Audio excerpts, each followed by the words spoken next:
It's my greatest pleasure to be here with you, travel all the way from Shanghai. I'm recently moving to New York because of my global role, but I was born and grown up in Shanghai.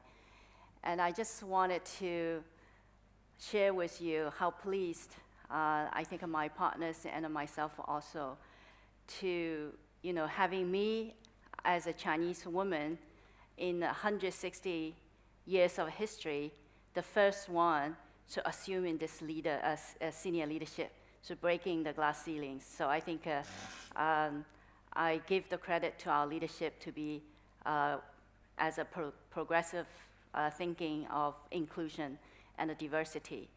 But my experience here in Bergen, this is my first time in Bergen, I think I experienced the openness, the embracing of diversity. And when I go to the ladies' room, that tells you how diversity you are, because I have stayed in the line. In many of the global leadership, we don't have to, because there's really usually is full of men. So I want to thank you for a good job.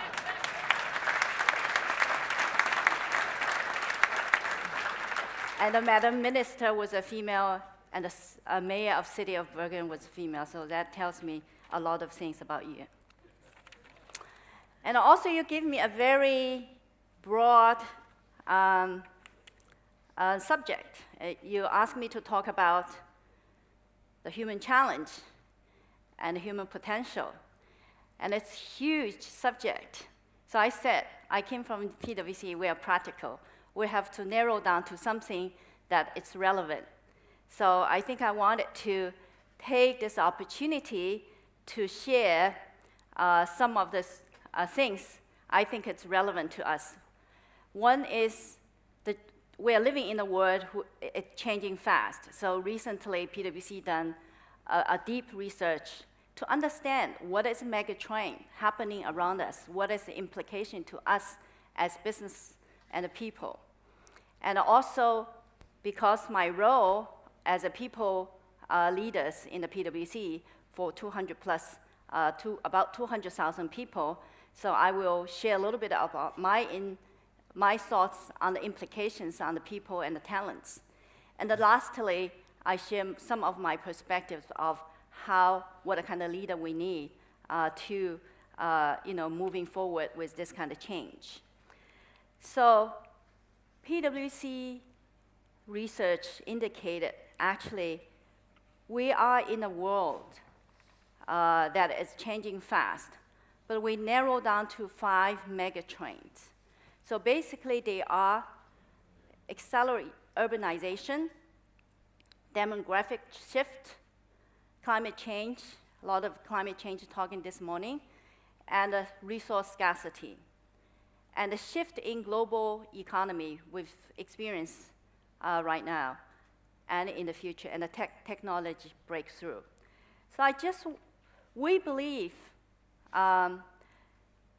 each of these trends represents a tremendous, tremendous challenge for us as business leaders or political leaders or religion leaders in the society. But also, it creates a huge opportunity for us. If, as leaders, we can take some time to reflect and looking into the future and looking into what happened to us and really try to come up with a strategy which will make us relevant. It doesn't matter whether you are doing business, you're a religious leader, or you're a politician. We have to make sure that whatever we do are relevant to those big things happening. I don't know how many of you heard an organization called Forrest and Sullivan. They predicted that 75% of the Fortune 500 company today will be disappeared in 2020. 2020 is only a short 5 year or less than 5 years away. So why? Why is the reason? The reason, according to their research, is the disruption of those megatrends will make many of those companies' value proposition irrelevant to the markets they are operating, to the societies, to the communities, to their customers. So that's why they will be disappeared. Even if we're assuming 50% of those predictions are wrong, not correct, because nobody can see future. But remember, those people are specialists. They are tracking Fortune 500 company movement. But we are still talking about a huge implications for us as a business leader. So I also wanted to share with you what is definition of Megatron, will people asking. So the definition of Megatron is, the Megatron is global, sustainable, and the macroeconomic forces of development that impacts not only economic, social, cultural, business, and also our personal life. So Megatron will say, remember the quote Charles Dickens said, it's worst of time, it's the best of the time. So this applies to any area. It could be in 18th century, it could be there as a Megatron, and the 19th century. Why we said this is so important? This is important for us to understand is because the pace and the speed of change we're seeing today is only to accelerate more. That means the combined efforts of changing impact on our everyday life and on every day of managing our business will be huge if we are not understanding that. And this is why in PwC we spent a lot of time to looking into that megatrend to understand the implications and share with our client, and also try to using that insight to determine our strategy. So let me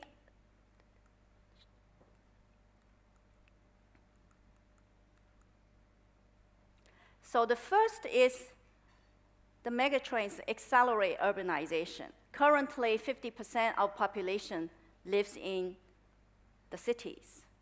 By 2030, the United Nations projects that 4.9 billion people will live in the city. And by 2015, United Nations estimate there will be 22 megacity. The definition of megacity is a city with more than 10 million people. And the 17 of that 22 city will be in the emerging market. And some interesting statistics is that every day there's 1.3 million people migrate from rural place to the city, and this is happening in China every day.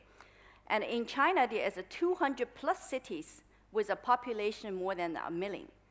We all know 1 million population city in Europe considered to be a quite big city, but in emerging market, it's average city. So that for business, actually, that also means, if there is urbanization and you want it to go to those fast-growing economy to grow your business or to form partnership, and we find there is a huge talent gap in those emerging markets because there's a huge demand for well-trained skill set and people with managerial experience, but there is a very short supply. So because of that, that company facing a huge shortage of well-trained skill set. And also we find in our recent survey of the millennia, the young generation, we found that many of young people desire to have exposures in different cultures, different countries during their career. But we find that the current company strategy of moving people around is to the wrong place with the wrong skill set. For example, in PwC, I find a lot of our people like to go to Australia because it's a beautiful country to go. But Australia has a lot of talent. They are not short of talent. We need a talent in Africa. We need talent in China. We need talent in India because those are the emerging market growing the business. So how company can match that mobility policy to address those kind of issues, and in the meantime, address the young people's desire to have a more diversified experience during their career, I think it's very important for the human capital leaders in the world. Also, according to our recent CEO survey in 2014, we find that most of the CEOs are very optimistic. They're telling us, 50% of CEOs telling us they are planning to hire more people. And most of those hiring will happen not in the developing countries, but in emerging market. However, more than 50% of the CEO told us they are concerned about rising labor costs in those emerging markets. That's what I shared earlier, because there's a huge supply and a demand gap. So we see a lot of inflation of the cost of labors because young people is just jumping around because there are so many opportunities. So you'll see a lot of, in China, I came from China, I used to be a managing partner for Shanghai office. We have about 3,000 people. So I see our people jumping around because there are so many opportunities, but they have inflated the position, title, pace because of the shortage of talent. So this continue to be a challenge for many of the business leaders who are managing a global business. Also, more than 2/3 of the CEO told us that they are concerned about finding the right skill set. In PwC, for example, we used to hire accountants because we do accounting, tax. But now, our business is very diversified. We do all sorts of consultings for our client in the world. So we need a different set of skills. And this is not very easy to find. So this has become another challenge for business leaders to really understand what's going on and to figure out the right talent strategy. I'd like to spend more time to talk about that, but I think I'm watching my time, so it's clock is ticking. So I have to move on to the next Megatron. It's a demographic shift. So from this slide, you can see the global middle class in 2009 is most concentrated in the Western countries. And then by 2030, the prediction is more than half of those middle class will moving to the East. So this is why we said demographic shift. So in combination with the migration of global spending power to emerging economies, the coming decade will also see explosive population growth, not in the whole world, but in certain areas. For example, in Africa, in India, but in the Western, that you'll see a declining of the population. So these trends will have far-reaching fundamental impact of the talent pools, right? So in the Western society, you might see aging population. And in the other parts of the world that you see a more young population who needs job. So we'll see a lot of movement in the future, perhaps, of this labor movement. But I think for companies in the West country, they should capitalize of this aging population because they have more skills to offer and a lot of experience. And the life expectancy is extending people's life. Many of those baby boomers, I guess many of you in this room, maybe a small portion of you are baby boomers, we're working way after your retirement. And also the recent economic crisis really damaged and hurt people's retirement, wealthy, and a rising cost of healthcare will forcing this generation to work longer. So what company can do is to really capitalize of a diversified and a flexible talent strategy, not only focus on the young generation, but also tap into this aging population. For example, I'll give you an example. In China, because PwC started 30 years ago, and before that was a communist country, and foreign business was not allowed. So we have a very young partnership compared to our average partners in the developed countries. So what we do is we need really a deep industry expert to helping us to grow the market. We need people who have experience to helping us to drive the quality and the risk. So we hire some of the retiring partners in the Western countries and are coming to China to helping us. So this is how we capitalize that.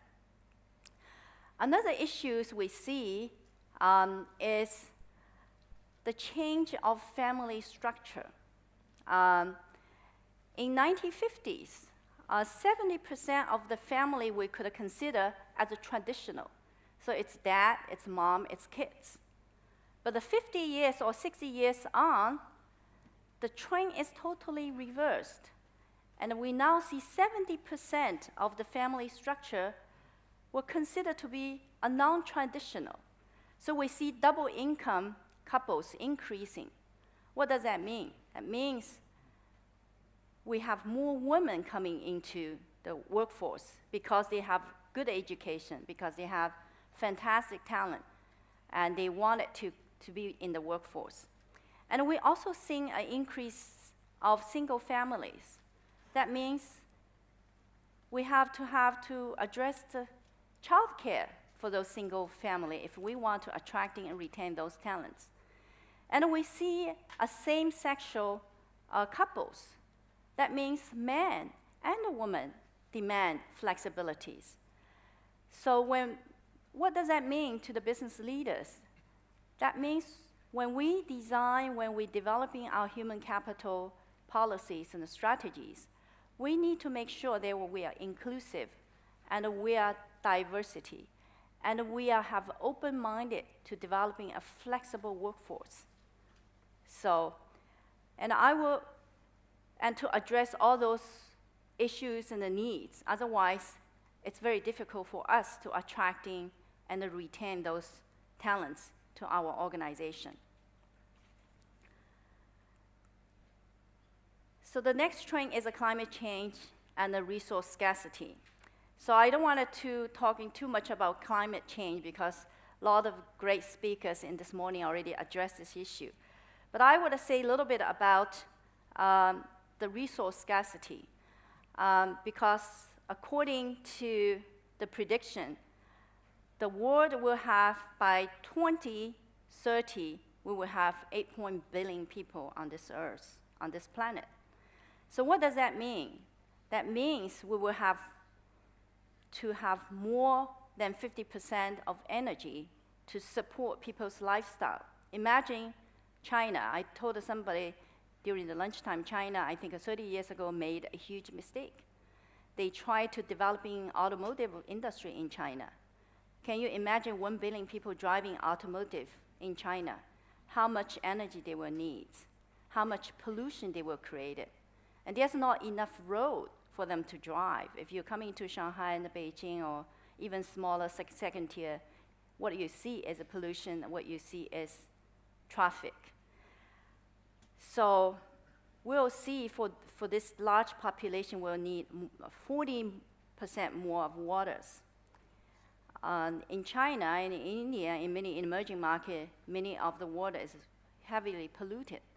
So people often say the most precious thing is not gasoline. Actually, the most precious things for human being on this planet is fresh water, quality water. Because without gasoline, we can go back to the horse ride. But without water, we cannot survive. So it's very important. So with this kind of population, we need 35 more of food. Food is a huge issue in many of the emerging markets. Food safety is become a big problem. So those will have implications of, how country and the business to sourcing to secure the resource domestically and internationally, not via violence, not via conflict, but via partnership and a collaboration, also via playing the right role business should play to make this world more sustainable. So many leaders this morning already mentioned And in PwC, we are also debating what is the business role? What is the role business to play in the whole this debate? So we believe business has a huge role to play to make this world better. So the old fashion of capitalism just focus on profit on the top line will make you irrelevant in the future or now. So I think a business needs to have ethical behavior. And we have to have this environmental credential to be aligned with our business and the social agenda together, and to make this agenda become more important on our business strategy. And also our study with the next generation tell us the young people wanted to join companies who are responsible for the society, whose goal is not only to focus on profitability. Also, our CEO survey tells us most CEO believes business has a social and a commercial role, not like old days, only play a commercial role. So CEO are more CEOs, we see more CEOs in the global are adapting a multi-focus focal perspective and measuring what really matters, not only just figures, and also reassessing their wide purpose. We had a recent debate in PwC is saying why our organization exists, why the market needs PwC. So we had a long, hard debate among the leaders and also among our peoples. So we determined from our heritage, we started 164 years ago as an auditor. So one of our purpose is to build a trust in the society, right? We used to build a trust in the capital market to make sure the capital market can function healthily. And now, with all the economic crisis, the loss of trust, we believe we should revital that purpose as an organization. And also because of this big change is happening around us, it creates a lot of problems. So we said that we have another purpose, is to helping the stakeholder in the society to solving those important problems. We are doing things, our teams are working with United Nations to give their advice of how to manage a crisis like Ebola in Africa. We advise Chinese government in China to how to address the food safety issues, because every single one in China are concerned about that. So those type of things, so we align those purpose with our service offering, and we believe many of other organizations also trying very hard to figure out, on top of the profit, what their purpose would be. Megatrends in shifting in economic, and this slide tells you in 2009, the GDP in G7 is larger than E7. But by 2050, we see the E7 GDPs are far much more or doubles the size of G7. So that means when you determine your strategy, you have to look in where the growth opportunity for you. And you have to understand those markets, and you have to make sure that you be able to attracting talents.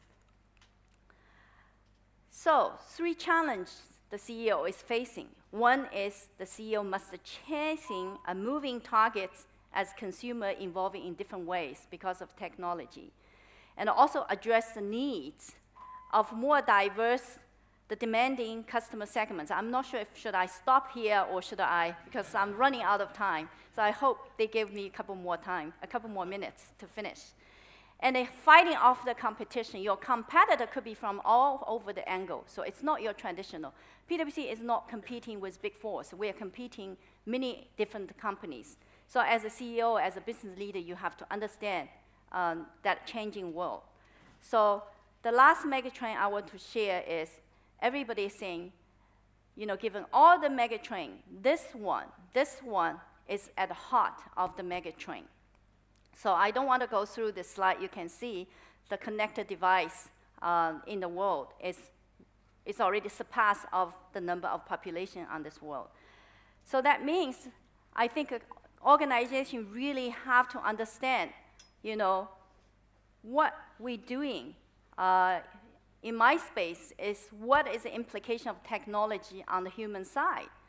So that means working is not a place anymore for many of the young people. Working is a thing. So the flexibility of workforce is a key, because people just want, our young people telling us, they just want to work anywhere they want. They want to work out of home. They want to work maybe sometimes at a beach. With the technology, it's possible. So as a business leader, we need to be open and embracing to understand the implications. If we are not flexible, then we're losing talent. And the talent will go to Google's, Facebook's, LinkedIn's, those high technology in China, Alibaba's, Tencent. They want working for those companies instead of traditional companies. So we really have to transform ourselves. So I will skip these slides, but I think this is one thing I don't want to skip is the lesson learned is we're talking about young generation is a digital native. So they are very savvy digitally. So our survey giving us a lesson to learn. They said, well, if we're talking about work, we're talking about tasks, I feel completely comfortable to using social media. I don't have to see the person face to face.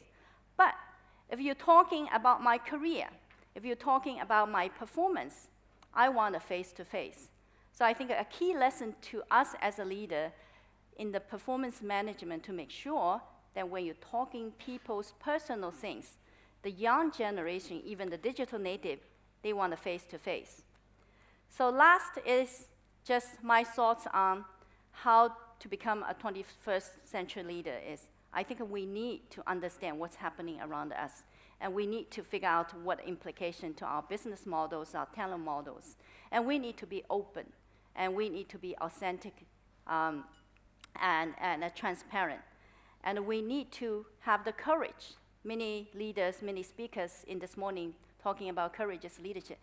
We really have to be self-disrupt. If you don't disrupt yourself in terms of business model, the way you doing business, how you address your customer needs, somebody will disrupt you. So this is very important. The last thing, I overrun two minutes. Invest in technology. That's a key to make you relevant. So thank you very much for listening to me.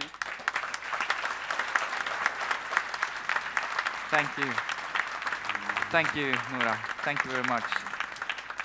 Don't mind this watch. That's realistic. I apologize. We have to.